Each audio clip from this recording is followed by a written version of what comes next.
تصور کنید صاحب شرکتی باشید که خودتون ساختید و بعد همون شرکت اخراجتون کنه. عجیبه، نه؟ ولی این دقیقاً اتفاقی بود که برای مردی افتاد که دنیا رو تغییر داد. کسی که نه مهندس بود، نه برنامه‌نویس حرفه‌ای، اما دیدگاهی داشت که مرزهای ممکن رو جابجا کرد. امروز قراره بریم سراغ داستان پرفراز و نشیب استیو جابز. همه چیز از یک نه شروع شد. استیو فرزندخوانده بود. حس طرد شدگی از همون بچگی باهاش بود و خودش میگفت همین حس باعث شد همیشه بخواد ثابت کنه که خاصه. اون توی مدرسه‌ای بزرگ شد که به جای بازی دنبال درک ساختار وسیله‌ها بود.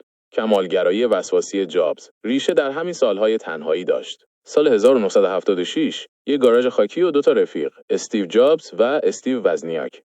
وزنیاک نابغه فنی بود، اما جابز جادوگر بازاریابی و طراحی بود.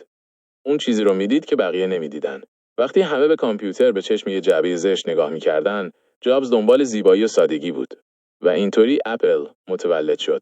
اما اوج گرفتن همیشه با سقوط همراهه. جابز به خاطر اخلاق تند و کمالگرایی بیش از حدش از اپل فرزند خودش اخراج شد. همه فکر کردن کارش تمومه، اما اون تسلیم نشد.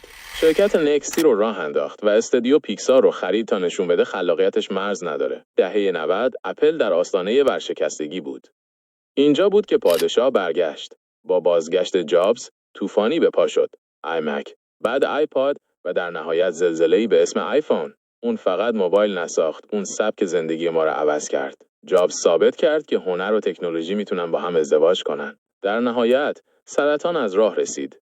جابز در اوج قدرت با مرگ روبرو شد. اما حتی اون موقع هم جمله معروفش رو به یادگار گذاشت. زمان شما محدوده، پس اونو با زندگی کردن به سبک بقیه هدر ندید. استیو جابز در سال 2011 رفت، اما سیبی که اون گاز زد تا ابد روی میزهای ما باقی میمونه.